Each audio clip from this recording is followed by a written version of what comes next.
नमस्कार बंधुरा एसएस दास किचेने आमी सुमिता आज निये एसेछि नतून एकटा रेसिपि। आजकेर रेसिपि আমলকি माखा।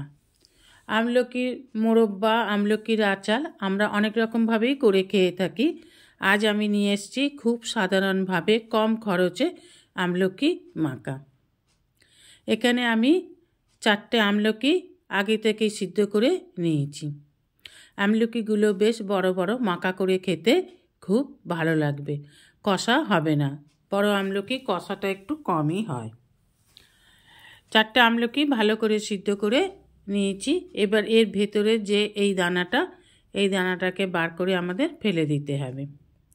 আর আমলকিগুলোকে খুব ভালোভাবে মেখে নেব, ভালোভাবে ম্যাশ করে নেব।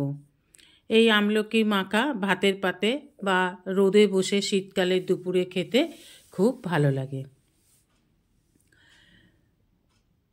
আমলকি খাওয়া আমাদের শরীরের পক্ষে খুবই উপকার। আমরা জানি আমলকি খেলে মাথার চুল খুব ভালো থাকে, ত্বকের উজ্জ্বলতা বাড়ে, পেটের প্রবলেম কমে, স্কিনের উজ্জ্বলতা বাড়ায়, মুখের অরুচি কমায়।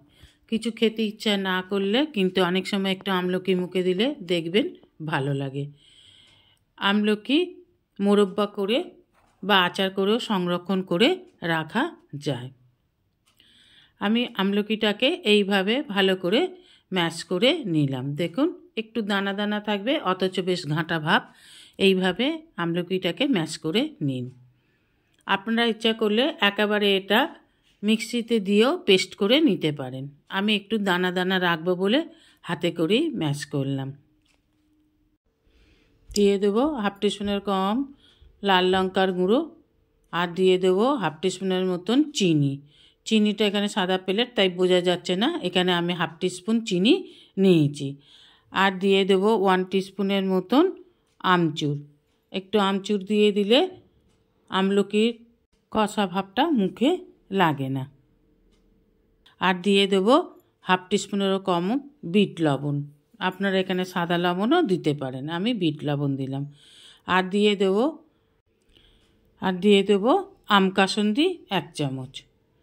আর দিয়ে দেবো খুব সামান্য পরিমাণে সর্ষের তেল। দিয়ে এবার সমস্ত উপকরণগুলোকে খুব ভালোভাবে মিশিয়ে নেব। এইভাবে সমস্ত উপকরণগুলোকে মিশিয়ে নিন। ঝালটা আপনারা আপনাদের মতন দেবেন, এখানে কাঁচা লঙ্কাও দিতে পারেন। আমি দিলাম লাল লঙ্কার গুঁড়ো। সমস্ত উপকরণগুলোকে খুব ভালোভাবে মিশিয়ে নিলেই তৈরি আমলকি মাখা।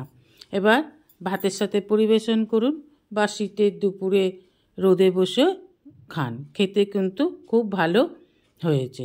আবার এটা আপনারা যে কোনো একটা বক্সে মধ্যে রেখে ফ্রিজের মধ্যে রাখলে আপনি 1 সপ্তাহ বা 7 দিন সংরক্ষণ করতে পারবেন। এইভাবে একবার আমলকি মাখা করে খেয়ে দেখার অনুরোধ রইল। আমলকি খেলে দীর্ঘদিন ধরে যাদের একটুতেই সর্দি কাশি হয়, তারা দীর্ঘদিন ধরে যদি আমলকি মাখা খান বা আমলকি খান তাহলে কিন্তু এই সর্দি কাশি থেকে অনেকটাই আপনি রিলিফ পাবেন। এইভাবে একবার আমলকি মাখা করে খেয়ে দেখবেন।